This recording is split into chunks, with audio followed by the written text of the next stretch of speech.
আমার এখনো পর্যন্ত এমন একটা কিউট বয়ফ্রেন্ড মিলল না। হাফসা বলল। আমার বয়ফ্রেন্ড যদি ওর মতো ড্যাশিং আর হ্যান্ডসাম হতো। বান্ধবীদের কথায় চোখমুখ পাকিয়ে তাদের দিকে তাকালো ক্যামেলিয়া।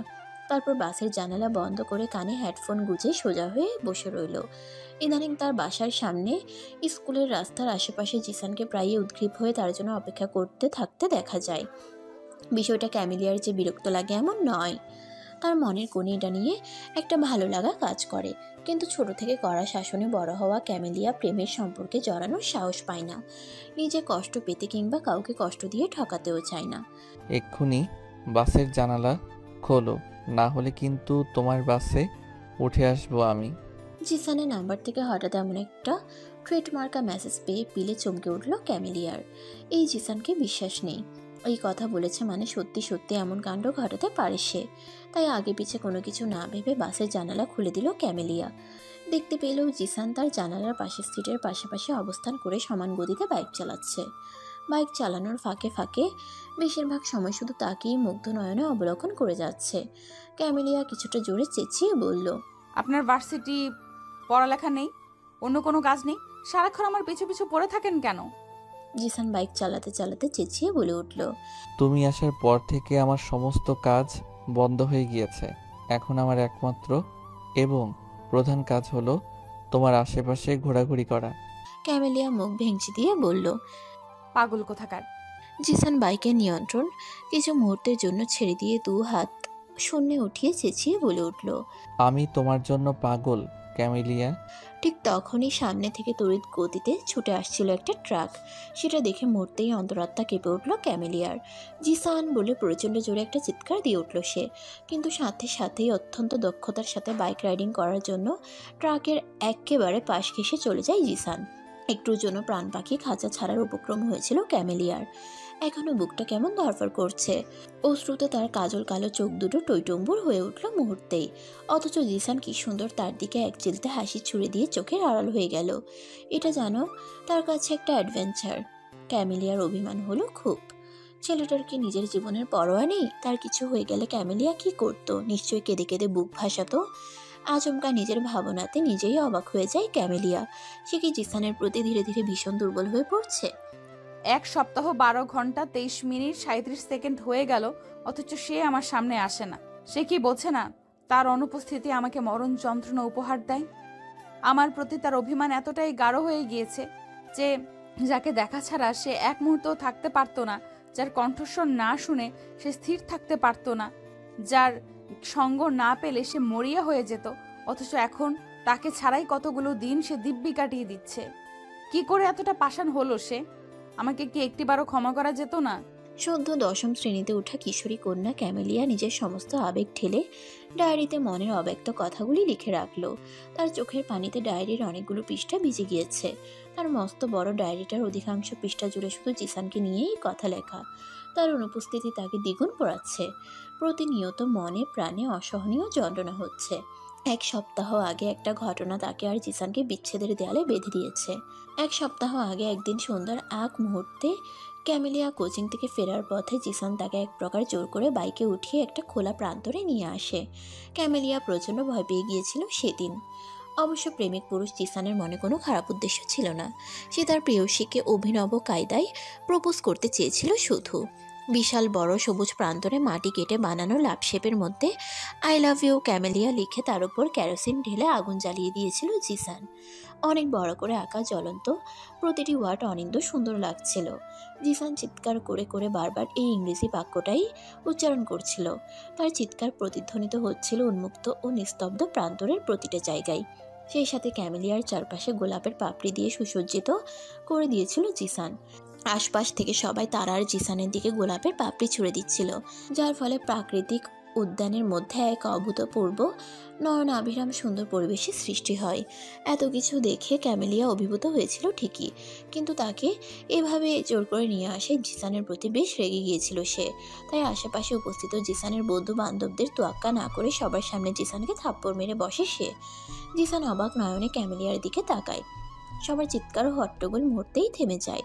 জিসান বন্ধুদের সামনে অপমানিত হওয়ায় যতটা না কষ্ট পেয়েছে, তার থেকে বেশি কষ্ট পেয়েছে নিজের অতি প্রিয় মানুষটার কাছ থেকে এভাবে আঘাত পাওয়ায়। না কাঁদলেও তার চোখ দুটো টকটকে লাল বর্ণ ধারণ করেছিল, চোখের কোণে পানি চিকচিক করছিল। ক্যামেলিয়া কোনো কথা না বলে কাঁদতে কাঁদতে দৌড়ে বাসায় চলে আসে। বাসায় আসার পর দরজা বন্ধ করে অঝরে কান্না করে ক্যামেলিয়া। একটা সময় সে বুঝতে পারে জিসানকে আঘাত করে সে কত বড় ভুল করেছে। তার কান্নার কারণও হয়তো এটাই ছিল। পরবর্তীতে অনুশোচনা ও হৃদয়ের যন্ত্রণায় তার কান্নার বেগ কয়েক গুণ পর্যন্ত বেড়ে যায়। নিঃশব্দ ও হৃদয় বিদারক কান্না ছিল সেটা। শীতের রাতে সারা রাত শাওয়ারের নিচে বসে এক নাগারে ভিজতে ভিজতে চোখের অশ্রু বিসর্জন দিয়েছে সে। শীতের রাতে সারা রাত শাওয়ারের নিচে বসে এক নাগারে ভিজতে ভিজতে চোখের অশ্রু বিসর্জন দিয়েছে সে। ভোরের দিকে গা কাঁপিয়ে জ্বর এলেও সেসবের তোয়াক্কা না করে দ্রুত স্কুলের উদ্দেশ্যে বেরিয়ে পড়ে সে। আজ তার চোখ সব জায়গায় অনবরত জিসানকে খুঁজে বেড়াচ্ছে। পাগলের মতো সব জায়গায় নিজের প্রাণ পুরুষকে খুঁজেছে সে, কিন্তু কোথাও কাঙ্ক্ষিত পুরুষটিকে না পেয়ে তার হৃদয় ভেঙে চৌচির হয়ে যায়। এক সময় স্কুলের ক্যাম্পাসেই সবার সামনে হাঁটু গেড়ে বসে কান্নায় ভেঙে পড়ে ক্যামেলিয়া। এই লিয়া, শাড়ি পরে আমাদের সাথে ঘুরতে যাবি? ক্যামেলিয়ার বান্ধবী জুই, লামিয়া, হাফসা, কোয়েল সবাই তার কাছে এসে আগ্রহ ভরে কথাটা জিজ্ঞেস করলো। ইদানিং ক্যামেলিয়া প্রায়ই মনমরা হয়ে থাকে। আগের মতো উচ্ছ্বসিত আর প্রাণবন্ত ভাবটা তার মধ্যে আর অবশিষ্ট নেই। মেয়েটা কেমন যেন মিয়ে গেছে, সারাক্ষণ বিষণ্ণ আর উদাসীন হয়ে এক মনে কি যেন ভাবতে থাকে। না রে, আমার ভালো লাগছে না, তোরা যা। বিষণ্ণ স্বরে কথাটা বলল ক্যামেলিয়া। আরে চল না, খুব মজা হবে। হ্যাঁ, হাফসে ঠিকই বলেছে। আমরা নীল শাড়ি পরে কাশবনে বাগানে বেড়াতে যাব। এখন তো শরৎকাল চলছে, কাশফুল বাগানে না গেলে কি হয়? ঠিকই বলেছিস জুই। এর আগের বার শাপলা আর পদ্মবিলের সিজন গেল, অথচ আমরা একটাতেও যেতে পারলাম না। এইবারেরটা মিস করলে কিন্তু চলবে না। জুই আগ্রহ সহকারে বলল। ক্যামেলিয়া বিরক্ত হয়ে বলল, তোরা জানা মাঝখান থেকে আবার আমাকে কেন টানছিস? আমার ভালো লাগছে না এসব। কোয়েল রাগ দেখিয়ে বলল, তা কি করে হয়? আমরা 5 বান্ধবী কখনো একজন আরেকজনকে ছাড়া কোথাও গিয়েছি? তুই যাবি মানে যাবি, ব্যাস, আর কোনো কথা শুনতে চাই না। কোয়েলের কথায় বাকি 3 বান্ধবীও সম্মতি জানালো। ক্যামেলিয়া অগত্যা না চাইতেও ওদের জোড়াজোড়িতে রাজি হয়ে গেল। জিসান, এতদিন কোথায় ছিলে তুমি? তোমাকে এতগুলো দিন পাগলের মতো খুঁজে বেরিয়েছি আমি। আমার উপর তোমার রাগ অভিমান এতটাই তীব্র হয়ে গেছিল যে এইভাবে হারিয়ে গিয়েছিলে। তুমি তো আমার জন্য পাগল ছিলে, আমাকে কত ভালোবাসতে, তাহলে কিভাবে আমাকে এত সহজে ভুলে যেতে পারলে? জিসানের 2 বাহু ধরে উদ্ভ্রান্তের মতো চেঁচিয়ে কথাগুলো বলল ক্যামেলিয়া। তার পরনে নীল শাড়ি, সাদা ব্লাউজ, কোমর ছড়ানো লম্বা চুলগুলো খোলা অবস্থায় বাতাসে উড়াউড়ি করছে। উদ্যানের রাস্তার 2 পাশে কাশফুলের সমারোহ। তার মাঝে সরু রাস্তায় জিসান ও ক্যামেলিয়া দাঁড়িয়ে রয়েছে। তাদের সাথে আরও রয়েছে ক্যামেলিয়ার বান্ধবী ও জিসানের বন্ধুরা। আপনার কোথাও ভুল হচ্ছে মিস। আপনি যাকে ভাবছেন আমি সে নই। আমি আপনাকে চিনি না, আর আপনি কিসের কথা বলছেন সেটাও আমি বুঝতে পারছি না। জিসান নিজেকে ক্যামেলিয়ার থেকে ছাড়িয়ে নিয়ে বেশ শান্ত ও স্বাভাবিক স্বরে কথাগুলো বলল। অথচ জিসানের কথাগুলো যেন মুহূর্তেই আগুন জ্বালিয়ে দিল ক্যামেলিয়ার মনে। সে বিস্ফোরিত নয়নে জিসানের দিকে তাকিয়ে ভাঙা ভাঙা কণ্ঠে তুতলিয়ে বলল, এসব তুমি কি বলছো জিসান? তুমি আমাকে চিনতে পারছো না? না, কে আপনি? জিসানের ভাবলেশহীন কথাটা শুনে তার দিকে স্থির দৃষ্টি রেখে 2 পা পিছিয়ে গেল ক্যামেলিয়া।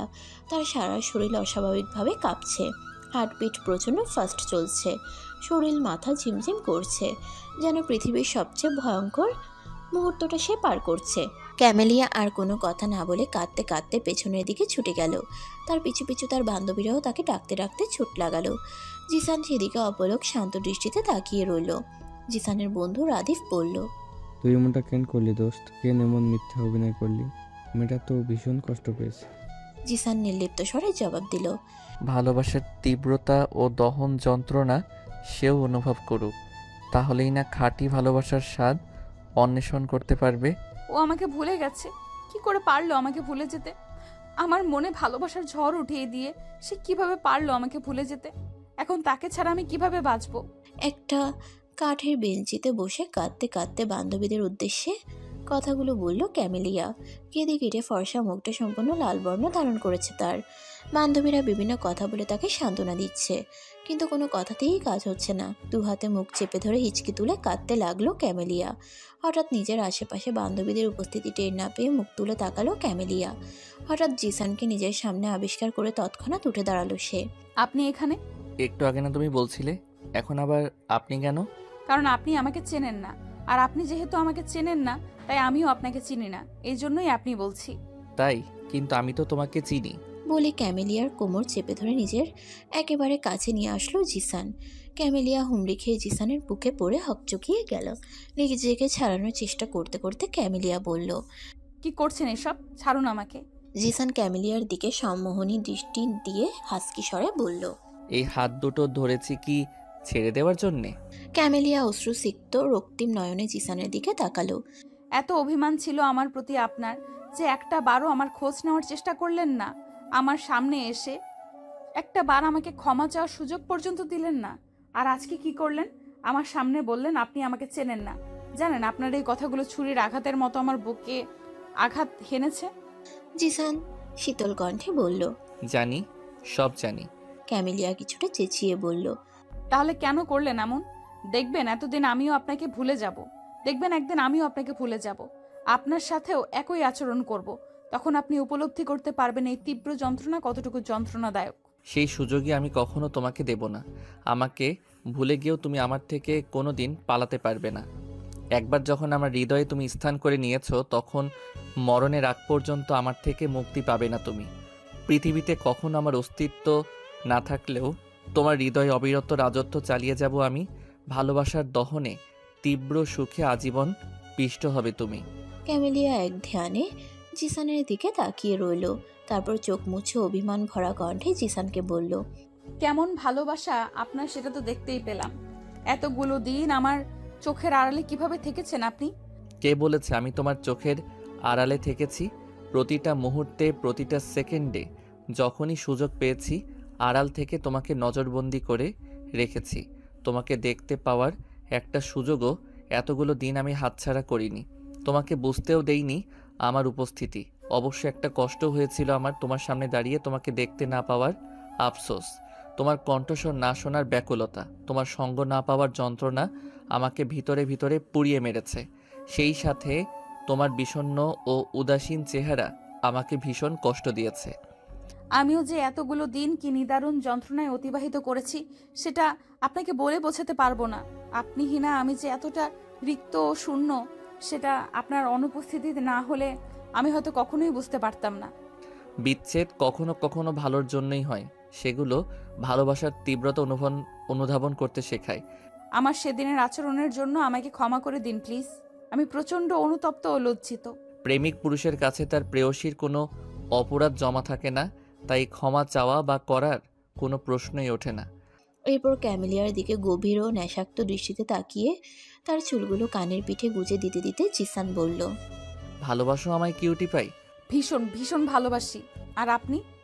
তোমাকে ভালোবাসার পরিমাণ কেবল ভালোবাসি কথাটা বলে বোঝাতে পারবো না আমি। তাই সারাটা জীবন আমার কাছে থেকো। প্রতিটা মুহূর্তে তোমায় ভালোবাসায় মরিয়ে রেখে ভালোবাসার প্রমাণ দেব আমি। বর্তমান। এরপর তাদের মাঝে কি হয়েছিল? পূর্ণতা পেয়েছিল কি তাদের ভালোবাসা? বৃষ্টি স্নাত গোধূলির শেষ বিকেলে রোদ উপচে পড়ছে জিসান ও ক্যামেলিয়ার শরীরে। এখন চারিদিকটা দিন ও রাতের সংমিশ্রণে লালচে কালো আভা ধারণ করেছে। কৃত্রিম শহরটার আকাশ জুড়ে সাতরঙা রংধনুর দেখা মিলেছে। চারিদিকে জনমানুষের আনাগোনা বেড়েছে। জিসান উঠে বসলো ক্যামেলিয়ার কোল থেকে।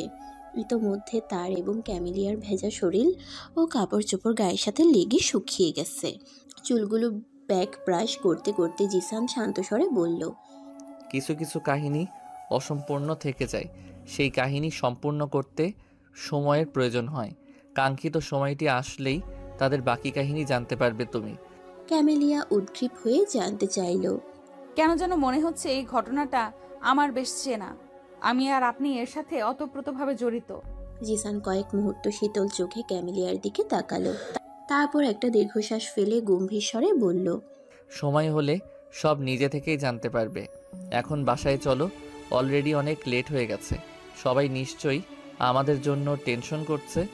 বলে জিসান ক্যামেলিয়ার হাত ধরে তাকে গাড়িতে উঠিয়ে নিজেও ড্রাইভিং সিটে বসে পড়ল। এত লেট হলো কেন তোদের? শরীর আর জামা কাপড় এরকম ভেজা কেন? কোথায় ছিলি এতক্ষণ? মিসেস জেসমিন জিসান ও ক্যামেলিয়া দুজনকেই শাসনের সুরে কথাগুলো বললেন। ক্যামেলিয়া কৈফিয়তের স্বরে কিছু বলতে যাচ্ছিল, তার আগেই জিসান নিজের মায়ের দুই বাহু আলতো হাতে জড়িয়ে ধরে আদুরে গলায় বলল, উফ আম্মু, রাস্তায় হঠাৎ গাড়ি থেকে নেমে যাওয়ার পরে বৃষ্টি শুরু হয়েছিল, তাতেই আমরা দুজন ভিজে গেছি। এই মুহূর্তে আমাদের ভীষণ ঠান্ডা লাগছে। পরে তোমার সব প্রশ্নের উত্তর দেই, এখন রুমে যাই। মিসেস জেসমিন ছেলের মাথায় আলতো হাত বুলিয়ে দুজনকেই উপরে যাওয়ার নির্দেশ দিলেন। মেডিসিনটা খেয়ে নাও, এরপর আমি তোমার শরীর মুছিয়ে দিয়ে মাথায় জলপট্টি দিয়ে দিচ্ছি। আজকে তোমার শরীর কাঁপিয়ে জ্বর আসবে। ক্রমাগত হাঁচি দিতে দিতে ক্যামেলিয়ার চোখ মুখ লাল বর্ণ ধারণ করেছে। বিছানায় কম্বল পেঁচিয়ে গুটিসুটি মেরে বসে রয়েছে সে। গম্ভীর স্বরে বলা জিসানের কথাগুলো শুনে সে তার দিকে অবাক নয়নে তাকায়। আমার যে বৃষ্টিতে ভিজলে প্রচণ্ড জ্বর আসে, সেটা আপনি কি করে জানলেন?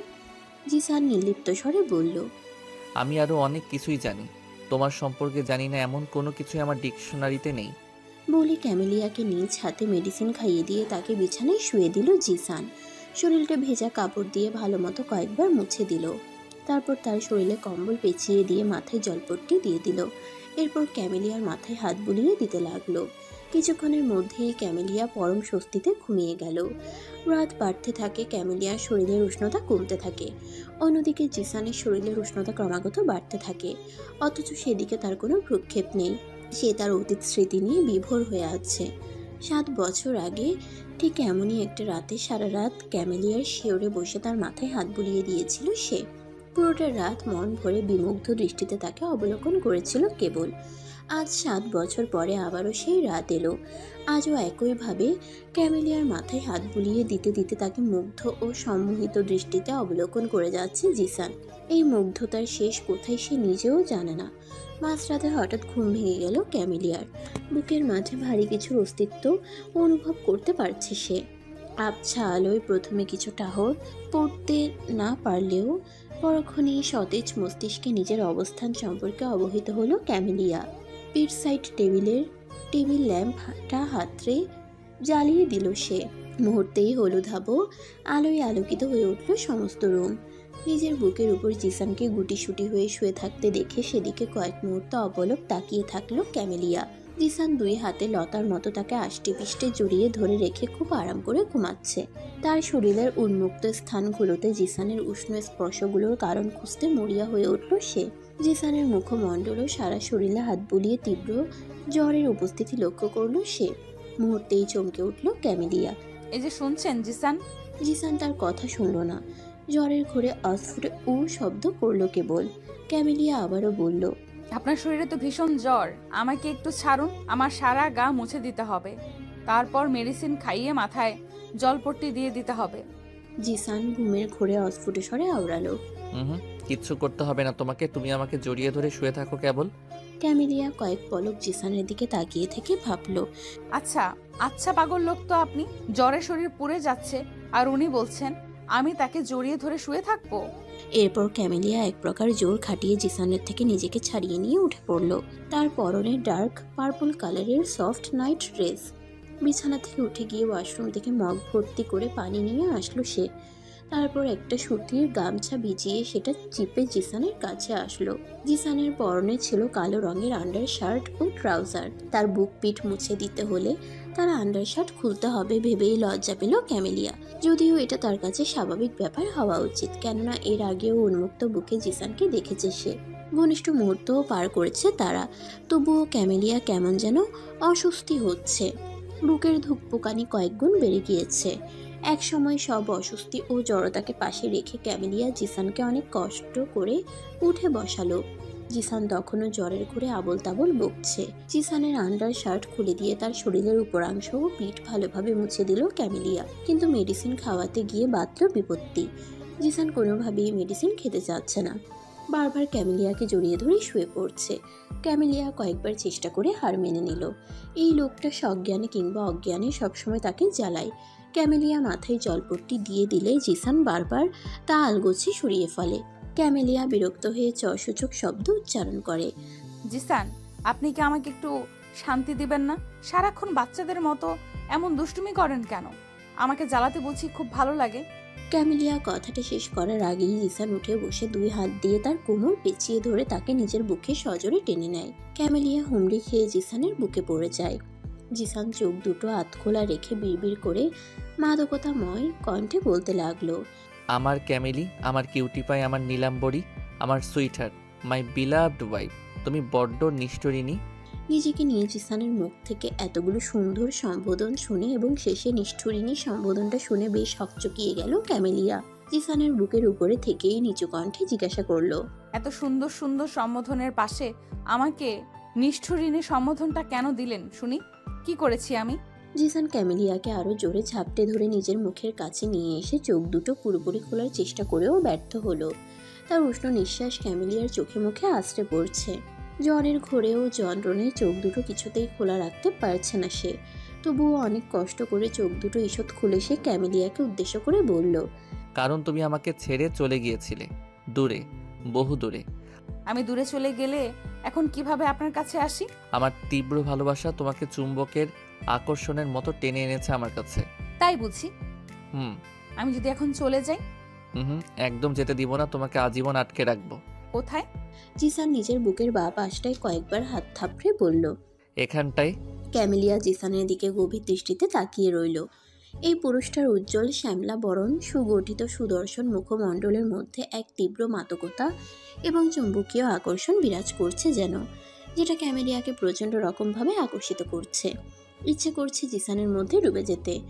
অনেকক্ষণের চেষ্টায় জিসান পূর্ণ দৃষ্টিতে ক্যামেলিয়ার দিকে তাকালো। তার রক্তিম বর্ণ চোখ জোড়ার দিকে তাকিয়ে কেঁপে উঠল ক্যামেলিয়া। তীক্ষ্ণ ব্যথায় বুকটা বিদীর্ণ হয়ে যাচ্ছে তার। ক্যামেলি, তোমার মাঝে যদি আজ বিলীন হতে চাই? ক্যামেলিয়া আজ অকপটে উত্তর দিল, হন না বিলীন, কে মানা করেছে? আমি তো পুরোটা আপনারই। ক্যামেলিয়া এই কথাটা বলার সাথে সাথে জিসান তাকে বুকের উপর থেকে সরিয়ে বিছানার অপর পাশে শুয়ে দিল। তার উপর উঠে বসে ক্যামেলিয়ার 2 হাত বিছানার সাথে চেপে ধরল। এরপর নিজের দেহের সমস্ত ভার ক্যামেলিয়ার উপর ছেড়ে দিল। দুজন দুজনের মুখের দিকে নেশাক্ত দৃষ্টিতে তাকিয়ে রয়েছে। দুজনের চোখেই কামুকতার তীব্র আগুন জ্বলজ্বল করছে। ঠোঁটজোড়া থেকে শুরু করে সমগ্র মুখমণ্ডল, গলা, ঘাড়, বুক, তলপেট এবং শরীরের সর্বাঙ্গে জিসানের তীব্র উষ্ণ স্পর্শের লহময় অনুভূতি ও সুখের এক তরঙ্গময় পাড়াবারে ছিটকে পড়ল ক্যামেলিয়া। বরাবরের মতো তার শরীর বারংবার শিহরিত হয়ে কেঁপে কেঁপে উঠছে। জিসানের ভালোবাসাময় স্পর্শগুলো তীব্র থেকে তীব্রতর হচ্ছে। সেগুলো ক্যামেলিয়ার সহ্য ক্ষমতার বাইরে চলে যাচ্ছে। তবুও জিসানের থেকে কোনো ক্রমেই মুক্তি পাচ্ছে না সে। জিসান যেন তাকে আজ সম্পূর্ণ নিজের মাঝে পিষে ফেলতে চাইছে। মধ্যরাতের শেষ প্রহর চলমান। জিসান ও ক্যামেলিয়ার উন্মুক্ত দুটি শরীর এক হয়ে একে অপরের সাথে লেপ্টে রয়েছে। দুজনের ভারী নিঃশ্বাস ও হৃদস্পন্দনের তীব্র আওয়াজ চারপাশের নিস্তব্ধ নীরবতা বারংবার ভেঙে দিচ্ছে। এদিকে ক্যামেলিয়া নড়ার শক্তি পর্যন্ত পাচ্ছে না, কেননা জিসান তাকে আষ্টেপৃষ্টে নিজের বুকের মাঝে জড়িয়ে ধরে রেখে চোখ বন্ধ করে শুয়ে আছে। একটি পাতলা চাদরের মধ্যে দুজনের অবস্থান। জিসান ছাড়ুন, দম বন্ধ লাগছে আমার। জিসানের হাতের বাঁধন কিছুটা আলগা করলেও ক্যামেলিয়াকে নিজের থেকে 1 ইঞ্চিও দূরে সরাতে দিল না। একই ভঙ্গিতে থেকে নেশাক্ত ডিপ ভয়েসে বলে উঠল, don't talk baby, I would miss you in my chest if I could. এই যে মিস রাগিনী ওরফে তেজস্বিনী, শুনছেন? পরিচিত পুরুষ কণ্ঠটা শুনে পেছনে ঘুরে তাকালো কিয়ারা। একটি প্রাইভেট ইউনিভার্সিটির অনার্স ফাইনাল ইয়ারের স্টুডেন্ট সে। এই মুহূর্তে মূলত ভার্সিটি যাওয়ার উদ্দেশ্যে রিক্সার জন্য দাঁড়িয়ে রয়েছে সে। তখনই পেছন থেকে সাফওয়ান ডেকে উঠল তাকে। সাফওয়ান হাতে নীল রঙা একটি ফাইল নিয়ে দৌড়ে কিয়ারার দিকে ছুটে এলো। কিয়ারা ভ্রুকুচকে জিজ্ঞেস করলো, আপনি এখানে? চাকরির ইন্টারভিউ দিতে যাচ্ছিলাম, প্রতিমধ্যে আপনাকে পেয়ে গেলাম, তাই ডাক দিলাম আর কি। কিন্তু আপনি আমাকে ওইসব নামে ডাকলেন কেন? সাফওয়ান হেসে বলল, আপনার মতো কিউট মেয়ের জন্য কিউট নিকনেমগুলো দিয়েছি আমি, ডাকতে বেশ ভালো লাগে। কেন, নামগুলো পছন্দ হয়নি আপনার? কিয়ারা কোনো কথা না বলে একটা রিক্সা দাঁড় করালো। তাতে উঠে বসে সাফওয়ানের থেকে বিদায় নিয়ে চলে যেতে নেবে তার আগেই সাফওয়ান সহসা বলে উঠল, এক্সকিউজ মি মিস কিয়ারা, আমি কি আপনার সাথে এক রিক্সায় বসতে পারি? আসলে আমি অনেক খুঁজেও কোনো রিক্সা পাচ্ছি না, এদিকে আমার ইন্টারভিউয়ের টাইমও হয়ে যাচ্ছে। আপনার ইউনিভার্সিটির রাস্তাতেই আমার ইন্টারভিউর অফিস। কিয়ারা কিয়ৎক্ষণ চুপ করে থেকে অপ্রস্তুত ভঙ্গিতে বলল। উঠে আসুন। সাফওয়ান কিয়ারার পাশে উঠে বসলো। রিক্সা চলতে শুরু করলো। সাফওয়ানের হাতা ফোল্ড করা সাদা শার্ট ও ইন করা কালো জিন্সের ফর্মাল গেটআপের সাথে বসা জর্জেটের কালো থ্রিপিস ও চোখে চিকন ফ্রেমের চশমা পরা কিউট মেয়েটিকে বারবার আর চোখে দেখছে রিক্সাওয়ালা। সাফওয়ান একসময় সেটা লক্ষ্য করে গমগমে স্বরে বলল, বারবার আমার দিকে এভাবে তাকাচ্ছেন কেন মামা? রিক্সাওয়ালা মামা নিজের 32 পাটি দাঁত বের করে খিলখিলিয়ে হেসে বলল, আপনাকে দুজনেরই কিন্তু বেশ মানাইছে মামা। ইংরেজিতে কি জানি কয়, মনে পড়ছে, একেবারে পারফেক্ট কাপল। রিক্সাওয়ালা মামার ভুলভাল ইংরেজি উচ্চারণ শুনে মুখ চেপে হেসে উঠল সাফওয়ান। সেই সাথে তাদের দুজনকে পারফেক্ট কাপল বলায় মনে মনে রিক্সাওয়ালা মামাকে অসংখ্য ধন্যবাদ দিল সে।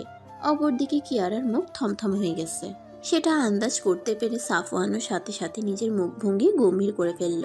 তারপর রিক্সাওয়ালা মামার উদ্দেশ্যে বলল, আপনি বড্ড বেশি কথা বলেন মামা। এত কথা না বলে ঠিকঠাক রিক্সা চালান, আমাদের লেট হয়ে যাচ্ছে। পুরো রাস্তায় সাফওয়ান ও কিয়ারার মাঝে আর কোনো কথা হলো না।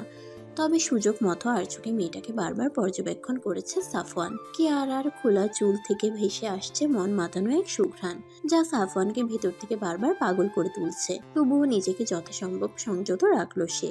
কিয়ারা রিক্সা থেকে নেমে যাওয়ার আগ মুহূর্তে সাফওয়ান রিক্সা থামিয়ে পাশের ফুলের দোকান থেকে একটা কাঠগোলাপের মালা কিনে এনে সেটা কিয়ারার সামনে ধরে কোমল স্বরে বলল, আমার তরফ থেকে এটা আপনার জন্য প্রথম গিফট। দয়া করে ফিরিয়ে দিয়ে আমাকে লজ্জিত করবেন না মিস রাগিনী। সাফওয়ানের এত সুন্দর করে আকুতি ভরা বলা কথাগুলো শুনে কিয়ারা কোনোভাবেই আর না করতে পারল না। অপ্রস্তুত ভঙ্গিতে মালাটা হাতে নিয়ে নিচু স্বরে সাফওয়ানকে ধন্যবাদ জানালো। সেই সাথে তার ইন্টারভিউয়ের জন্য অল দ্য বেস্ট জানাতে ভুলল না। সাফওয়ান হাসি মুখে কিয়ারাকে বিদায় জানিয়ে রিক্সা করে প্রস্থান করলো। কিয়ারা সেখানেই ঠাই দাঁড়িয়ে থেকে সাফওয়ানকে নিয়ে চলে যাওয়া রিক্সার দিকে অপলক দৃষ্টিতে তাকিয়ে রইল। কিয়ারা হঠাৎ নিজের কিঞ্চিত মানসিক পরিবর্তনে কিছুটা কনফিউজড হয়ে গেল। মন পিঞ্জিরায় অবাধ্য অনুভূতিরা আবারও হানা দিচ্ছে কি? আরে কি করছেন? প্লিজ থামুন, আমি একা একা শাড়ি পরতে পারবো। ক্যামেলিয়ার কথায় কোনো পাত্তাই দিল না জিসান। সে ক্যামেলিয়ার শাড়ির কুচি ধরে রেখে সেটা কোমরের দিকে গুজে দেওয়ার অপেক্ষায় আছে। অন্যদিকে ক্যামেলিয়া এতক্ষণ যাবৎ জড়সড় হয়ে দাঁড়িয়ে রয়েছে। শাড়ি পরানোর সময় জিসানের হাতের স্পর্শ তার পেট ও কোমরের বিভিন্ন জায়গায় স্পর্শ করেছে। কেন যেন জিসানের স্পর্শগুলো বারবার তাকে প্রকম্পিত করে তুলে। জিসান বিরক্ত হয়ে ক্যামেলিয়ার দিকে তাকিয়ে বলল, তুমি কেমন শাড়ি পরতে পারো সেটা আমার ভালোই জানা আছে। অর্ধেক শাড়ি যখন পরাতে পেরেছি তখন বাকিটাও পরাতে পারবো। তুমি শুধু চুপচাপ দাঁড়িয়ে থাকো, বকবক করে আমার কাজে ডিস্টার্ব করো না প্লিজ। কোনো কিন্তু না, আমার বউকে আমি শাড়ি পরাচ্ছি, আমার এত নার্ভাস হওয়ার দরকার কি? ক্যামেলিয়া হাঁ হয়ে গেল। তাকে শাড়ি পরাচ্ছে অথচ সেই কিছু বলতে পারবে না। আমার জিসানের এত অধিকার বোধ দেখিয়ে আমার বউ, কথাটা শুনে মনে মনে প্রচণ্ড তৃপ্তি পেল ক্যামেলিয়া। তারপর হঠাৎ নিজের নাভি বরাবর তল পেটে জিসানের শক্ত পুরুষালী হাতের আলতো স্পর্শ পেয়ে ক্যামেলিয়ার শরীরটা এক প্রকার ঝাঁকি দিয়ে উঠল।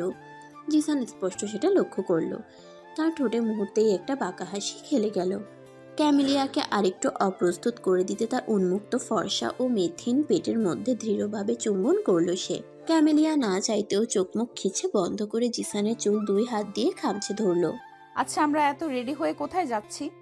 হানিমুনে। কি শুনতে পাও না? এক কথা কয়বার বলতে হবে? হানিমুনে। হানিমুনে কোথায় যাচ্ছি আমরা? জিসান লাইট কফি কালারের সুতির শাড়ির কুচিগুলো ক্যামেলিয়ার পেটে গুজে দিয়ে আঁচল ঠিক করতে করতে বেশ শান্ত স্বরে বলল, কুয়াকাটা হয়ে সাজেক, তারপর কক্সবাজার। ক্যামেলিয়া চোখ বড় বড় করে বলল, কি বলেন? এত জায়গা কেন? কারণ এই মুহূর্তে আমি 1.5 মাসের ছুটিতে আছি, তাই আমার বাবা মা আর তোমার বাবা মা মিলে আমাদের জন্য এই 3 জায়গায় হানিমুন টিকিট বুক করেছে। আচ্ছা। ক্যামেলিয়াকে পুরোপুরি শাড়ি পরানো শেষ হলে জিসান এবার তাকে নিয়ে ড্রেসিং টেবিলের সামনে নিয়ে বসায়। ভেজা চুলগুলো ছড়িয়ে দিয়ে নিজ হাতে হেয়ার ড্রায়ার দিয়ে শুকিয়ে দিতে থাকে। জিসানের এই ছোট ছোট যত্নগুলো ভীষণভাবে আকৃষ্ট করতে থাকে ক্যামেলিয়াকে। এমন একটা কেয়ারিং হাজবেন্ডই তো সবসময় চেয়েছিল সে। কিন্তু মাঝে মাঝে জিসানের পজিটিভ রূপটা দেখলে ভয় পেয়ে যায় সে। তবে তার পজিটিভনেসের সাথে প্রোটেক্টিভ রূপটাও আকৃষ্ট করে তাকে। হেয়ার ড্রায়ারটা আমাকে দিন না, আমি নিজে নিজে করতে পারবো। জিসান চোখ রাঙিয়ে বলল, একদম চুপচাপ লক্ষ্মীমের মতো বসে থাকো। জিসানের কথায় ক্যামেলিয়ার নিজেকে ছোট বাচ্চা বলে মনে হলো। যাকে তার অভিভাবক শাসন করছে। সে মুখ গোমরা করে বসে রইল। চুল শুকানো মোটামুটি শেষ হলে জিসান নির্লিপ্ত কণ্ঠে বলল, এখন মুখে কি সব আটা ময়দা মাখবে মাখো, আমাদের হাতে বেশি সময় নেই, আমাকেও রেডি হতে হবে। ক্যামেলিয়া প্রকোচকে বলল, হ্যালো মিস্টার জিসান, ওটা আটা ময়দা নয়, ওগুলো মেকআপ অর্নামেন্টস। বললেই পারেন আমাদের মেয়েদের মেকআপের ওই ভারী ভারী নামগুলো উচ্চারণ করতে পারেন না, তাই আপনারা ছেলেরা সেগুলোকে আটা ময়দা বলে চালিয়ে দেন। জিসান ক্যামেলিয়ার দিকে ভ্রুকুচকে কিছুক্ষণ তাকিয়ে থাকলো, কিন্তু কিছু বলল না। এক সময় নিজেও রেডি হতে চলে গেল। ক্যামেলিয়া মেকআপ করতে করতে গলার দিকে তাকাতেই চমকে উঠল। জিসানের দেওয়া লাভ বাইটের লালচে দাগটা এখনো স্পষ্ট। পরশু রাতের ঘনিষ্ঠ মুহূর্তগুলোর কথা মনে পড়তেই এখনো লজ্জায় লাল হয়ে ওঠে সে। অথচ গতকাল সারাটা দিন তারা দুজনেই জ্বরে বেঘরে পড়েছিল। পুরোটা দিন জিসান না নিজে বিছানা থেকে উঠেছে আর না ক্যামেলিয়াকে উঠতে দিয়েছে, শুধু খাওয়া দাওয়া আর ওয়াশরুমে যাওয়ার সময় ছেড়েছে। রাতের বেলা মিসেস জেসমিন জ্বরের কথা জানতে পেরে দুজনকে ওষুধ খাইয়ে মোটামুটি ঠিক করেন। ব্যক্তিগত পুরুষটার এহেন পাগলামিতে একটা দীর্ঘশ্বাস ছাড়ে ক্যামেলিয়া। সেই সাথে ঠোঁটের কোণে অজানা হাসির রেখা ফুটে ওঠে তার। You bloody bitch, how dare you! আমার ক্যামিলিকে টিজ করার সাহস তোরা পেলি কোথায়? কালো ও শুকনা মতন একটা ছেলেকে পিচমোড়া করে ধরে মারতে মারতে তীব্র ক্রোধ নিয়ে কথাটা বলল জিসান। কিছুক্ষণ আগে তাকে এবং তার সঙ্গীদের রাস্তার মাঝে ফেলে বেধড়ক পিটিয়েছে সে। বাকি ছেলেগুলো কোনো মতে পালাতে পারলেও এই ছেলেটা আটকা পড়ে যায় জিসানের কাছে। রাস্তায় কেউ তাকে বাধা দেওয়ার সাহস পায়নি। ক্যামেলিয়া তাকে যথাসম্ভব থামানোর চেষ্টা করছিল, কিন্তু জিসান তাকে গাড়িতে লক করে রেখে এসেছে। রাস্তার লোকজন কেউ তাকে থামাতে আসলেই সে হুঙ্কার ছেড়ে বলেছিল, কেউ আমাকে বাধা দিতে আসবেন না বলে দিলাম, না হলে একজন কেউ রেহাই দিব না আমি। এখন এই জানোয়ারটার প্রতি আপনাদের দরদ উতলে উঠছে, অথচ যখন একটা মেয়েকে র্যাকাপে টিচ করছিল তখন আপনারা কোথায় ছিলেন? তখন কেন এগিয়ে আসেননি? রাস্তার লোকজন কেউ তাকে থামাতে আসলেই সে হুঙ্কার ছেড়ে বলেছিল। জিসানের ক্রোধ ভরা হুঙ্কারে কেউ আর সামনে আগানোর সাহস পায়নি। বাস কাউন্টারে জিসানের পরিচিত দু একজনের মাধ্যমে সবাই জানতে পেরে যায় জিসান একজন আর্মি অফিসার, তাই কেউ আর কোনো কথা বাড়ানোর সাহস পায়নি। বাসে করে পটুয়াখালীর উদ্দেশ্যে কুয়াকাটা যাওয়ার জন্য গাড়ি করে বাস কাউন্টারে এসেছিল ক্যামেলিয়া ও জিসান। ক্যামেলিয়াকে গাড়িতে রেখে জিসান টিকিট কাটতে টিকিট কাউন্টারে গিয়েছিল। যদিও অনলাইন বুকিং করে রেখেছিল সে, কিন্তু শেষ মুহূর্তে কোনো একটা কারণবশত সেটা ক্যান্সেল হয়ে যায়, তাই আবার নতুন করে টিকিট কাটতে হবে তাকে। জিসান যাওয়ার পরে ক্যামেলিয়ার কিছুটা বোর হয়ে যাওয়ায় গাড়ির বাইরে বের হয়ে এসেছিল। তখনই কোথা থেকে বখাটেগুলো এসে তাকে নানা আজে বাজে কথা বলে বিরক্ত করতে থাকে। ক্যামেলিয়া হাঁসফাঁস করতে করতে গাড়িতে উঠতে যেতে নিলে তারা তাকে বাধা দেয়। ক্যামেলিয়া প্রাণপণে জিসানের আগমনের অপেক্ষা করছিল। এক সময় ছেলেগুলো তাকে ফিজিক্যালি টাচ করার জন্য হাত বাড়াতেই কোথা থেকে রক্তচক্ষু নিয়ে আবির্ভাব ঘটে জিসানের। তার সারা শরীর তীব্র রাগে টকবক করছে, শরীরের রক্ত যেন উষ্ণ বারুদের মতো ফুটছে। বখাটে ছেলেটা অস্ফুট স্বরে আর্তনাদ করতে লাগলো, কাতর স্বরে বলতে লাগলো, আমারে সাইডে দেন স্যার, আর জীবনে কোনো মাইয়ের বিরক্ত করুম না, তাগদিকে চোখ মেলে তাকাবো না। ছেলেটার কথা যেন কানেই নিল না জিসান। পাশে পড়ে থাকা হকি স্টিকটা দিয়ে আবারও রাস্তায় ফেলে বেধড়ক পেটাতে লাগলো তাকে। এবার ভয়ে ভয়ে কিছু লোকজন তাকে ফেরাতে এগিয়ে আসলো, কিন্তু কিছুতেই তাকে ফেরাতে পারলো না। ক্যামেলিয়া এবার গাড়ি থেকে অনেক চেষ্টায় লক খুলে বেরিয়ে এলো। জিসানকে যে করেই হোক থামাতে হবে, না হলে ছেলেটা কোনোভাবে মারা গেলে কিংবা তার কোনো ক্ষতি হলে জিসান ঝামেলায় পড়ে যেতে পারে। ক্রোধে উন্মত্ত জিসান নিজের সর্বশক্তি দিয়ে ছেলেটাকে পেটাতে পেটাতে গর্জন করে বলতে লাগলো, আমার ক্যামিলির দিকে বাজে নজর দিয়েছিস তোরা, বাজে কথা বলেছিস, ওকে স্পর্শ করতে যাওয়ার স্পর্ধা দেখিয়েছিলি না? তোদের একটাকেও জ্যান্ত রাখবো না আমি, বাকিগুলোকেও খুঁজে বের করে এভাবে পিটিয়ে পিটিয়ে মারবো। আর তোকে তো আমি। জিসান, ওকে ছেড়ে দিন প্লিজ। ক্যামেলিয়ার করুণ কণ্ঠে বলা কথাটা শুনে এবং তার হাত ধরে ফেলায় মুহূর্তেই থেমে যায় জিসান। এক পলক ক্যামেলিয়ার দিকে তাকিয়ে আবার রাস্তায় পড়ে থাকা বখাটে ছেলেটার দিকে তাকায়। ইতোমধ্যে তার কপাল নাক মুখ ফেটে সমগ্র মুখমণ্ডল ও শরীরে রক্তের স্রোত বয়ে যাচ্ছে। ভীষণ যন্ত্রণায় কাতরাচ্ছে ছেলেটা। সেদিকে একবার ঘৃণার দৃষ্টি নিক্ষেপ করে জিসান সশব্দে হকি স্টিকটা নিচে ফেলে দেয়। তারপর ক্যামেলিয়ার হাত ধরে তাকে গাড়িতে নিয়ে উঠে বসায়। তোমাকে আমি মানা করেছিলাম গাড়ি থেকে বেরোতে, তারপরও কেন বেরিয়েছিলে? নিজের রক্ষা নিজে না করতে পারলে কেন বিপদের মধ্যে পা রাখতে যাও? Answer me. জিসানের তীব্র ঝাঁঝালো কণ্ঠের হুঙ্কারে বেশ জোরে সোরে কেঁপে উঠল ক্যামেলিয়া। তার মুখ ফ্যাকাশে বর্ণ ধারণ করেছে। জিসান তার 2 হাত চেপে ধরে একেবারে মুখের সামনাসামনি বসে রয়েছে। তার চোখে মুখে রাগের লালচে আভা স্পষ্ট। ক্যামেলিয়া ভয় জড়ানো কণ্ঠে জবাব দিল, আসলে আসলে কি? তুমি না বের হলে ওই ছেলেগুলো তোমার দিকে নোংরা দৃষ্টি দিতে পারতো না, বাজে কথা বলতে পারতো না, তোমাকে ছোঁয়া তো দূর, তোমার কাছে ঘেঁষার সাহস পর্যন্ত পেতো না। ওই মুহূর্তটার কথা মনে পড়লে আমার ইচ্ছে করছে ওই বাস্টার্ডগুলোকে কেটে টুকরো টুকরো করতে। রাগে কাঁপতে কাঁপতে নিজের মাথা 2 হাতে চেপে ধরল জিসান। ক্যামেলিয়া জিসানের অবস্থা দেখে কয়েকটা শুষ্ক ঢোক গিলল। তার মুখে এই মুহূর্তে বিন্দুমাত্র তরলের অবশিষ্ট পর্যন্ত নেই। প্রচণ্ড পানি পিপাসা পেয়েছে তার, কিন্তু সেই কথা জিসানকে বলার সাহস নেই তার। কিছুক্ষণ পর জিসান নিজেকে কিছুটা ধাতস্থ করে ক্যামেলিয়ার উদ্দেশ্যে শান্ত কণ্ঠে বলে উঠল, মেয়ে বলে নিজেকে দুর্বল ভাবলে চলবে না তোমার। এই আগ্রাসী দুনিয়ার হাত থেকে নিজেকে নিজেরই রক্ষা করতে হবে। মানুষরূপী পশুদের বিরুদ্ধে শক্ত হতে হবে, কারণ সবসময় তোমাকে রক্ষা করার জন্য আমি হয়তো পাশে নাও থাকতে পারি। কঠোর ও আত্মবিশ্বাসী হলে তবেই না তুমি হবে আদিল হোসেন জিসানের যোগ্য বউ। কিছুক্ষণের মধ্যেই কাউন্টার থেকে বাস ছেড়ে দেওয়ার ঘোষণা আসলো। জিসান আর ক্যামেলিয়া তখন গাড়ির ভেতর বসা। জিসান অনেকক্ষণ জোরে জোরে শ্বাস নিয়ে নিজেকে শান্ত করলো। তারপর ক্যামেলিয়াকে নিয়ে বাসের দিকে এগিয়ে গেল। ড্রাইভার তাদের গাড়ি নিয়ে বাসার উদ্দেশ্যে চলে গেল। বাসে ওঠার পর ক্যামেলিয়াকে সিটে রেখে কোথায় যেন চলে গেল জিসান। ক্যামেলিয়া অসহায় দৃষ্টিতে জিসানের আগমনের অপেক্ষা করতে লাগলো। কিছুক্ষণ পরে জিসান হাতে একটা পানির বোতল, কতগুলো আচার ও চিপস এনে ক্যামেলিয়ার কাছে রাখলো। এগুলো কি? ক্যামেলিয়ার প্রশ্নে খানিকটা বিরক্ত হলো জিসান। এখন এগুলোর পরিচয় তোমাকে আলাদাভাবে দিতে হবে? দেখতে পাচ্ছ না এগুলো কি? ক্যামেলিয়া ঠোঁট উল্টে বিষণ্ণ কণ্ঠে বলল, আপনি আমার সাথে এইভাবে কেন কথা বলছেন? তাহলে কিভাবে কথা বলবো? ক্যামেলিয়া আর কোনো কথা বলল না। একরাশ অভিমান নিয়ে জানালার দিকে মুখ ফিরিয়ে তাকিয়ে রইল। এসি বাস বলে কালো জানালাগুলোও বন্ধ, তবুও সেদিকে এক দৃষ্টিতেই তাকিয়ে রইল। টলমলে চোখ দুটো কখন যে ঘুমের রাজ্যে পাড়ি দিয়েছে সেই খেয়াল রাখল না সে। তবে তন্দ্রাচ্ছন্ন ঘুমের মাঝেও সে স্পষ্ট উপলব্ধি করতে পারল কেউ একজন তাকে নিজের বুকে পিঞ্জিরায় অতি যত্ন সহকারে 2 হাতে আগলে রেখেছে। মাঝে মাঝে তার মাথায় আলতোভাবে হাত বুলিয়ে দিচ্ছে। ক্যামেলিয়া প্রাণ ভরে তার শরীরের ঘ্রাণ টেনে নিচ্ছে এবং উষ্ণতা অনুধাবন করে যাচ্ছে। ঘুমের মধ্যেই তার ঠোঁটের কোণে এক চিলতে প্রশান্তির হাসির রেখা প্রমাণ বহন করে। এই মুহূর্তে সে কতটা শান্তি ও সুখে অবস্থান করছে। সূর্যাস্তের সময় মনের ইচ্ছার কথা বললে সেটা নাকি পূরণ হয়। এই প্রবাদ কতটুকু সত্য সেটা ক্যামেলিয়ার জানা নেই।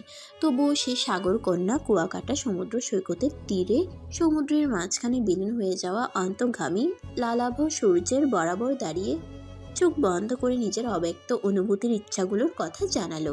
অস্তগামী সূর্যের সিঁদুর রাগা লালাভ আভা সমুদ্রের পানির মাঝখানে এবং আকাশ জুড়ে বিদ্যমান। আমি জানি না আমার অতীত কি, অতীতে কি হয়েছিল আমার সাথে, কারা কারা জড়িত ছিল আমার অতীতে। অতীত মানেই আমাদের কাছে একটা সাদা পৃষ্ঠা, যেটার বেশিরভাগ স্মৃতি আমার মস্তিষ্ক থেকে চিরতরে মুছে গিয়েছে। সেগুলো আর কখনো ফিরে আসার সম্ভাবনা নেই।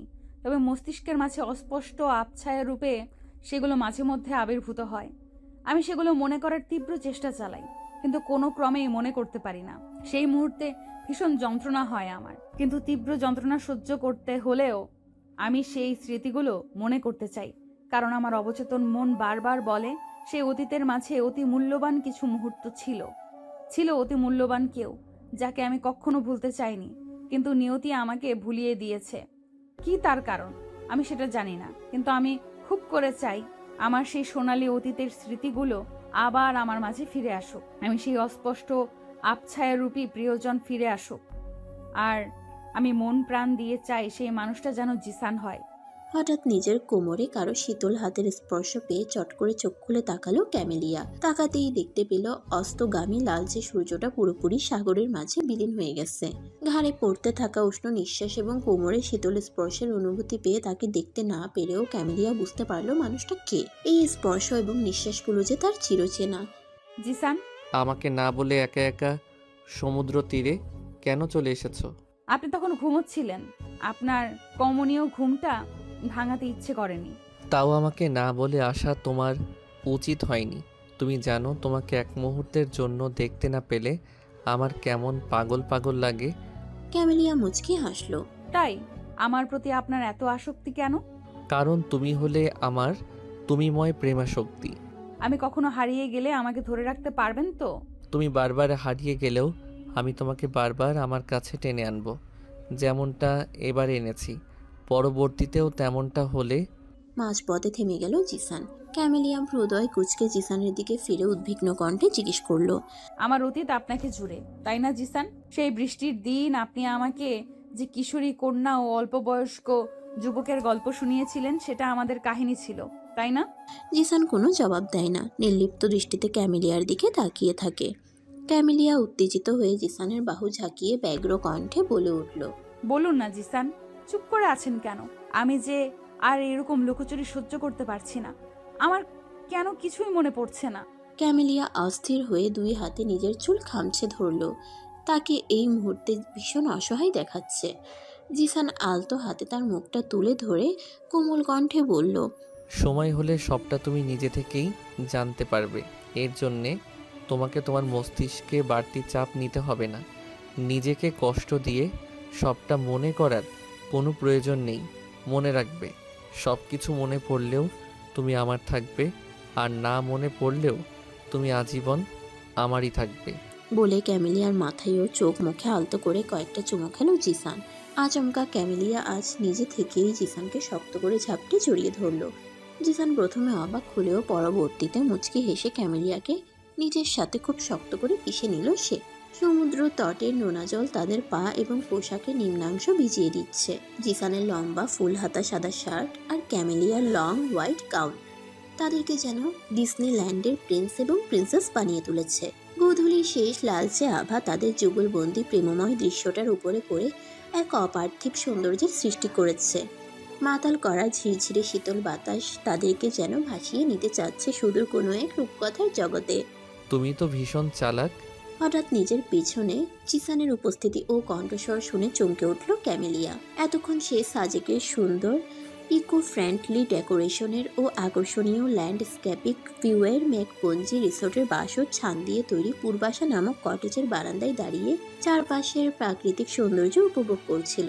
তার খুব কাছ ঘেঁষে উড়ে যাওয়া মেঘগুলোকে নিজ হাতে ছুঁয়ে দিতে পেরে বারংবার শিহরিত হয়ে উঠছিল ক্যামেলিয়া।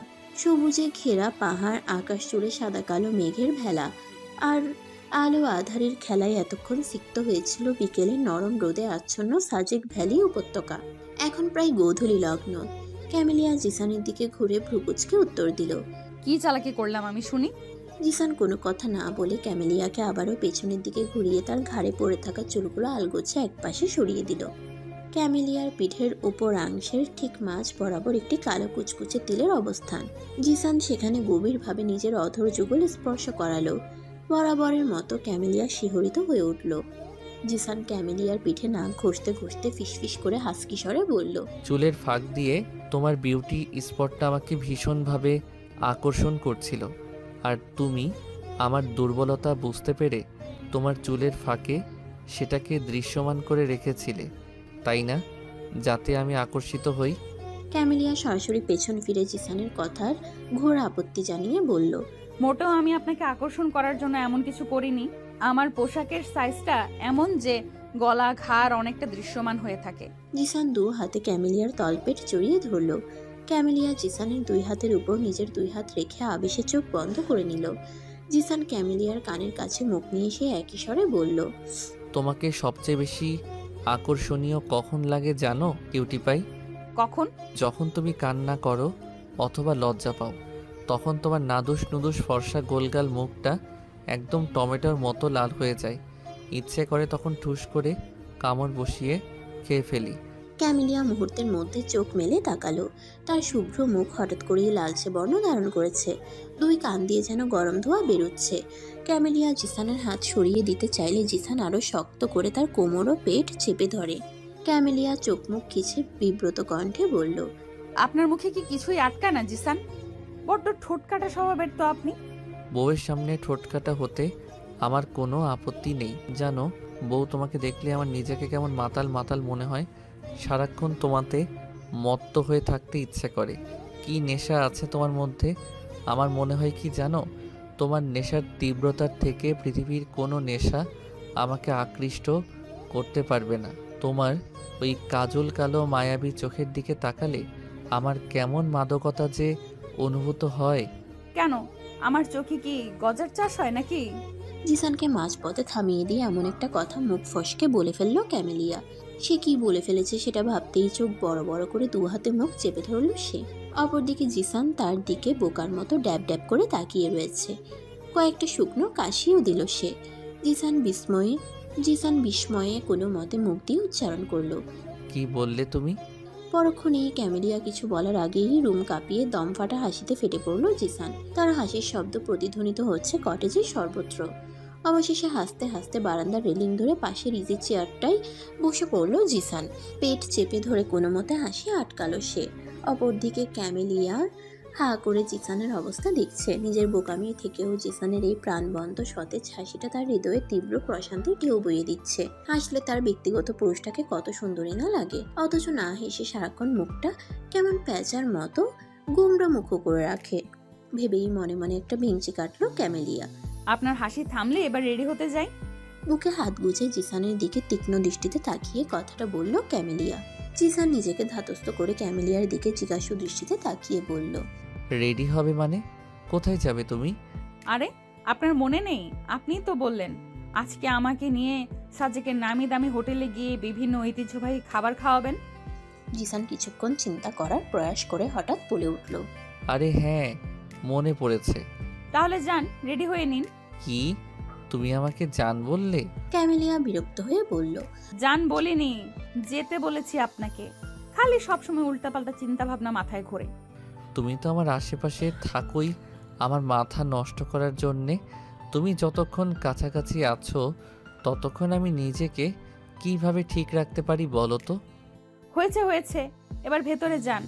হঠাৎ জিসানের দৃষ্টি গেল ক্যামেলিয়ার গলা বরাবর বুকের বাঁ পাশের ঈষৎ নিম্নাংশে। সেখানে একটি লালচে তিল জ্বলজ্বল করছে। জিসান সেদিকে নেশাক্ত দৃষ্টি নিক্ষেপ করে গোড় লাগানো কণ্ঠে বলে ক্যামেলিয়ার দিকে তড়িৎ বেঁকে একদম কাছাকাছি এগিয়ে গিয়ে তার সেই লালচে তিল বরাবর একটি লাভ বাইট বসিয়ে দিল জিসান। ক্যামেলিয়া ঈষৎ আর্তনাদ করে উঠলেও মুহূর্তের মাঝেই চুপ করে জিসানের ঘাড় ও চুল খামচে ধরল। তার স্বামীর দেওয়া এই মিষ্টি ভালোবাসার যন্ত্রণাগুলো তার শরীরে চিহ্ন হয়ে থাক, এটাই সে চায়। সাজেকের খাবার দাবার মূলত বাঁশের ভেতর তৈরি করা খাবারের জন্য সুপরিচিত। এখানকার বাঁশ দিয়ে তৈরি bamboo biryani, bamboo chicken, bamboo piece, bamboo চা ও কফি বেশ বিখ্যাত খাবার দাবার। নাও টেস্ট দেম। ওয়েটার ক্যামেলিয়ার সামনে খাবারগুলো সার্ভ করার পর জিসান একে একে সবগুলো খাবারের বর্ণনা দিয়ে ক্যামেলিয়ার উদ্দেশ্যে কথাগুলো বলল। তারপর দুজন মিলে একে একে সবগুলো খাবার টেস্ট করতে লাগলো। সাজেকের ঐতিহ্যবাহী কাশবন রেস্টুরেন্টে বিভিন্ন পর্যটকদের ভিড়ে কর্নারের দিকে দুটি আলাদা সিট বুকিং করে বসে রয়েছে জিসান ও ক্যামেলিয়া। সন্ধ্যার দিকে পাহাড় ঘেরা এই আলো ঝলমলে রেস্টুরেন্টটা দেখতে বেশ সুন্দর লাগছে। জিসান ও ক্যামেলিয়া দুজনের পরনেই গরম পোশাক, কারণ এখন বর্ষাকাল চলছে। তার উপর পাহাড়ি এলাকায় প্রায় সারাক্ষণই বৃষ্টিপাত হয়, তাই বেশ ঠান্ডা ঠান্ডা একটা ভাব রয়েছে এখানে।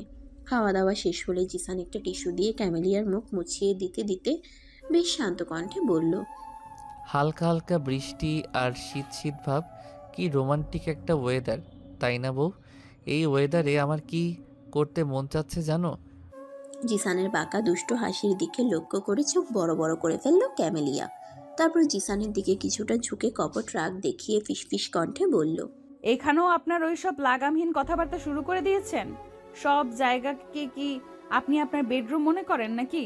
জিসান ভাবলেশহীন ভঙ্গিতে নির্লিপ্ত কণ্ঠে বলল, আমার বউ যেখানে যেখানে থাকবে সেখানে সেখানে আমার বেডরুম ফিল পাবে, এটাই স্বাভাবিক।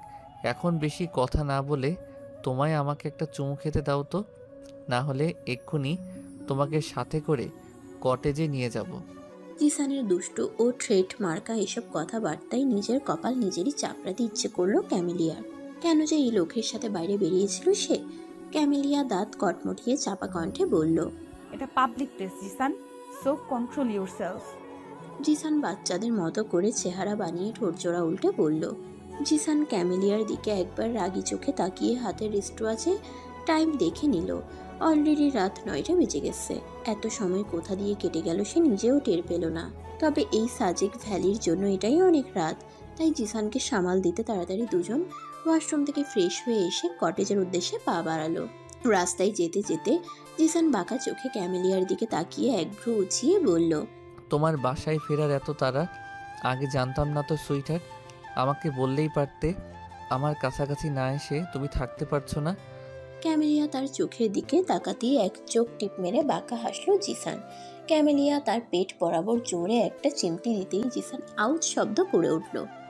তারপর ক্যামেলিয়া জিসানের বাহুর ফাঁক দিয়ে নিজের বাহু ঢুকিয়ে দাঁতে দাঁত চেপে বলল, কন্ট্রোল যে কার হচ্ছিল না সেটা তো রেস্টুরেন্টেই দেখতে পারলাম। আপনি এত দুষ্টু আর ঠোঁটকাটা স্বভাবের কিভাবে হলেন জিসান? জিসান ক্যামেলিয়াকে এক হাত দিয়ে নিজের কাছে সজোরে টেনে নিয়ে তার কানের কাছে মুখ নিয়ে হাসকি স্বরে বলল, তোমার জন্য হয়েছি মাই সুইটার। আমি আপনাকে ভালোবাসি কিয়ারা। প্রথম দেখাতেই আপনাকে ভীষণ পছন্দ হয়ে গিয়েছিল আমার। আপনার ওই তেজস্বী রূপ, রাগ করা, নাক ফুলানো, আমার সাথে তালে তাল মিলিয়ে তর্ক করা, সব কিছুই প্রথম দিনে আপনাকে আমার প্রতি ভীষণভাবে আকৃষ্ট করেছিল। তখন থেকে আপনাকে আমার ভালো লাগতে শুরু করে। দিনে দিনে সেই ভালো লাগা আকর্ষণে বদলে যেতে শুরু করে। আকর্ষণ থেকে সৃষ্টি হয় অনুভূতির, আর অনুভূতি থেকে জন্ম নেয় ভালোবাসা। জানি না আপনার আমাকে পছন্দ কিনা, আমাকে ভালোবাসেন কিনা সেটাও জানি না। আপনার লাইফে হয়তো অন্য কেউ ছিল বা থাকতে পারে, তবে আমি আপনার ভালোবাসার কথা আপনাকে জানিয়ে দিলাম। কারণ কখনো আপনার ভালোবাসা না পেলেও আমার মনের অত্যন্ত এতটুকু আফসোস থাকবে না যে আপনাকে আমি আমার মনের কথা বলতে পারিনি। মনের কথা বলতে পেরে আপনি প্রত্যাখ্যান করার পরেও আমার আর কখনো কোনো আফসোস থাকবে না। হয়তো কষ্ট হবে ভীষণ, কারণ জীবনে প্রথম কোনো মেয়েকে নিজের মন প্রাণ দিয়ে ভালোবেসেছি, হোক সেটা একতরফা। আমার কাছে আপনার ভালোবাসার মূল্য আকাশ ছোঁয়া। এখন বাকিটা আপনার সিদ্ধান্ত। কিয়ারার সামনে একদমই কথাগুলো বলে থামলো সাফওয়ান। এতক্ষণ কিয়ারার চোখে চোখ রেখে অকপটে কথাগুলো বললেও এখন সে মাথা নিচু করে জোরে জোরে শ্বাস নিচ্ছে। হৃৎপিণ্ডের দুঃখকানি কয়েক গুণ পর্যন্ত বেড়ে গিয়েছে। অপরদিকে তার সামনে ঠায় দাঁড়িয়ে থাকা কিয়ারা প্রবাহমান শান্ত নদীর মতোই অবস্থান করছে। এই মুহূর্তে সে কি করবে বা কি বলবে কিছুই তার মাথায় ঢুকছে না। জীবনের প্রথম এমন একটা দোটানাময় পরিস্থিতির শিকার হয়েছে সে। ভেতরে ভেতরে তীব্র অস্থিরতা বিরাজ করলেও বাইরে থেকে নিজেকে যথাসম্ভব শান্ত রেখেছে কিয়ারা। সাফওয়ানের অনুভূতির ব্যাপারে সে অনেক আগেই বুঝতে পেরেছিল, কিন্তু তার নিজের মন কী চাই সেটা সম্পর্কে আদৌ সম্পূর্ণ অবগত না হওয়ায় সে এতদিন চুপ করেছিল।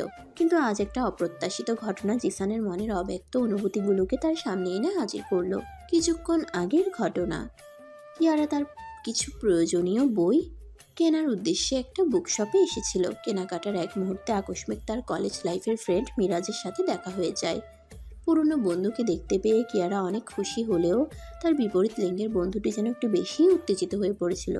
হাসি মুখে দ্রুত দৌড়ে এসে কিয়ারাকে জড়িয়ে ধরে সে। সেটা আবার পাশের কফি শপে বসে থাকা সাফওয়ান স্পষ্ট দেখতে পায়। তার সাথে ছিল আরও দু একজন বন্ধু বান্ধব।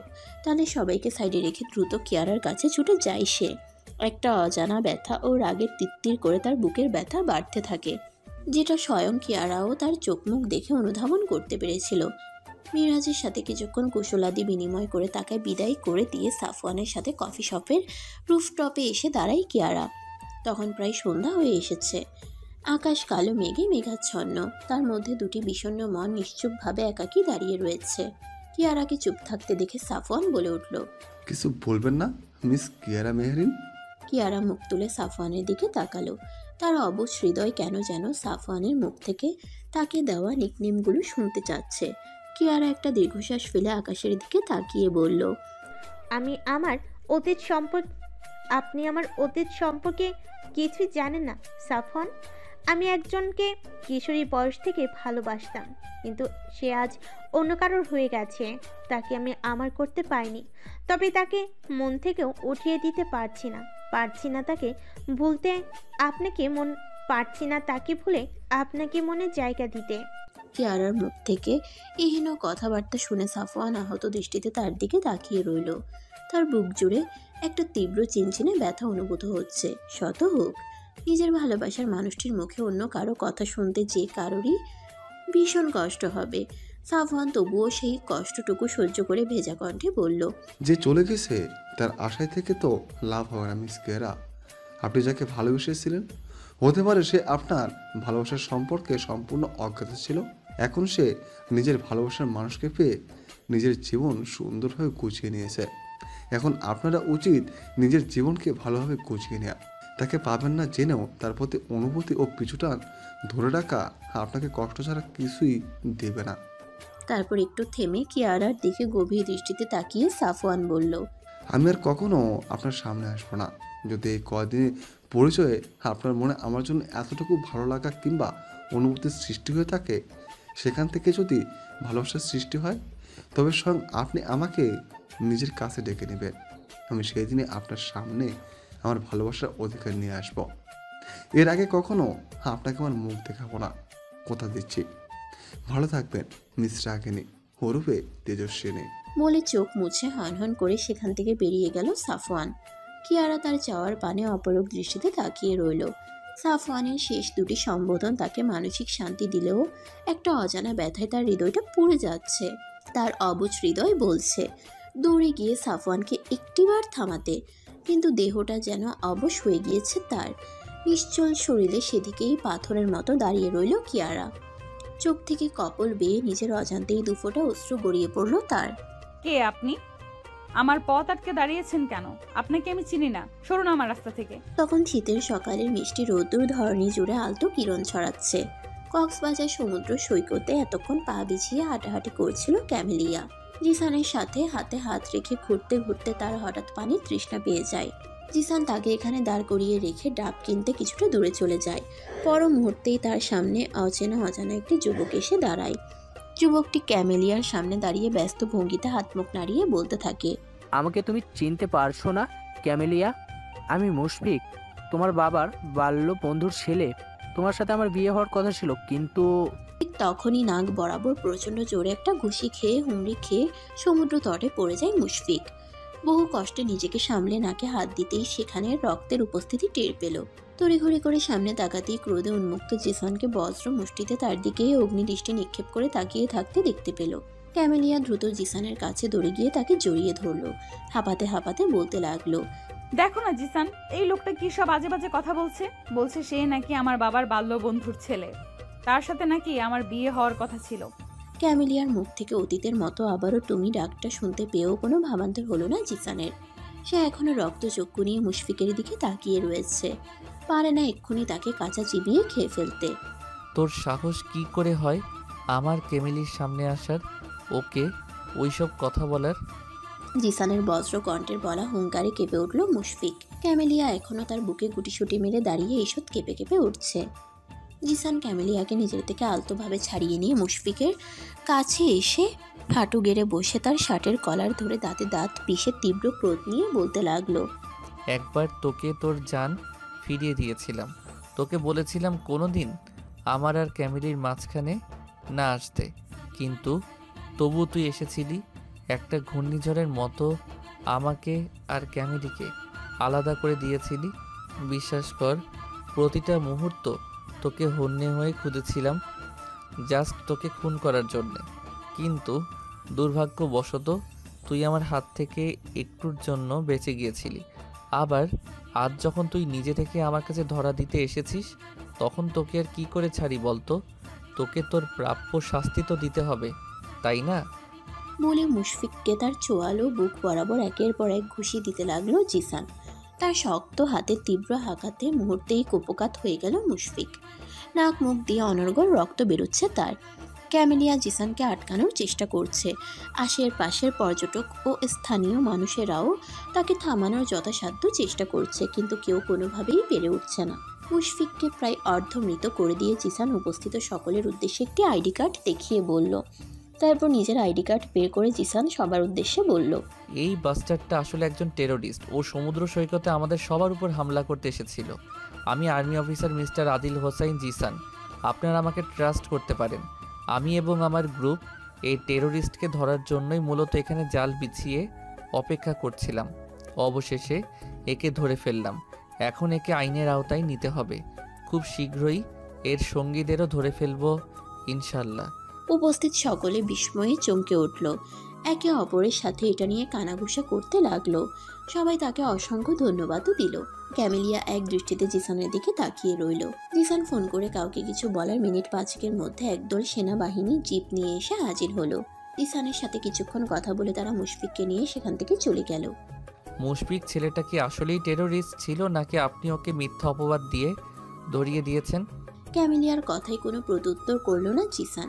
সে মন দিয়ে গাড়ি ড্রাইভ করছে। আজই ঢাকার উদ্দেশ্যে রওনা দিয়েছে সে আর ক্যামেলিয়া। যদিও আরও 2 দিন কক্সবাজারে থাকার কথা ছিল তাদের, কিন্তু জিসান মুশফিককে ধরিয়ে দেওয়ার পরপরই হোটেলে গিয়ে সবকিছু গোছগাছ করে ক্যামেলিয়াকে নিয়ে বেরিয়ে পড়ে। কি হলো, উত্তর দিচ্ছে না কেন জিসান? সব প্রশ্নের উত্তর হয় না ক্যামেলি। জিসানের গম্ভীর ও শান্ত কণ্ঠের জবাবে স্থির হতে পারল না ক্যামেলিয়া।